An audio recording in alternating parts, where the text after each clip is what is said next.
I'm Tiziana Deering. Are driverless cars coming to Boston? Waymo, the self-driving taxi company, is beginning to map Boston's streets. Scott Kirsner of WBUR's editorial partner MassLive says there's a long road ahead to make the vehicles work here. Scott joins us now. Hey, Scott. Hey, how's it going? So what does mapping the streets even mean, Scott?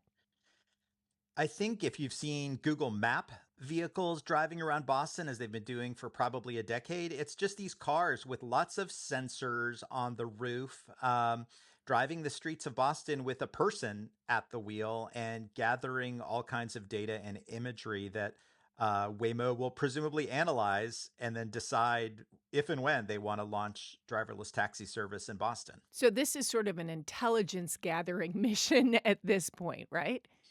It is, and they've done it in a few cities. Waymo today is in cities like San Francisco, Austin. They're launching in Miami, LA.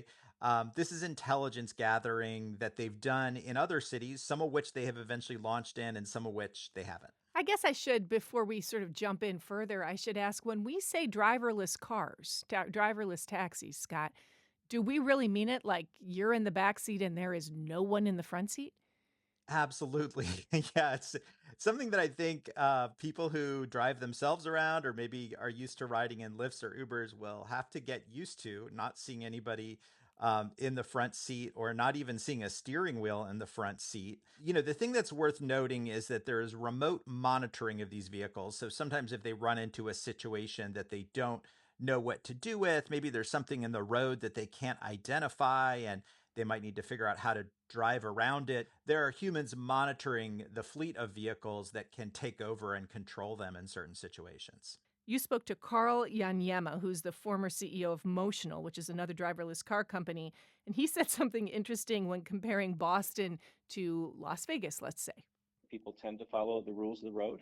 You don't tend to see as many aggressive drivers as maybe you do in Boston. So all the ingredients are there in Las Vegas in the way that they're not really there in Boston. So we're scary. And apparently that is one of the obstacles to having driverless cars as taxis here.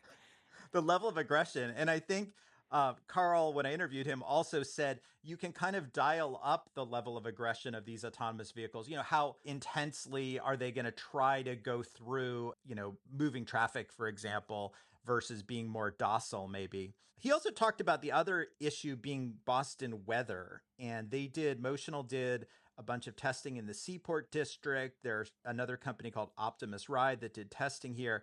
And they basically both pointed out that while driverless cars have driven millions and millions of miles in places like Las Vegas and Arizona and California, they haven't driven a lot in places where there's snow and ice and blizzards. Okay, so we're early days. Waymo is just mapping the streets.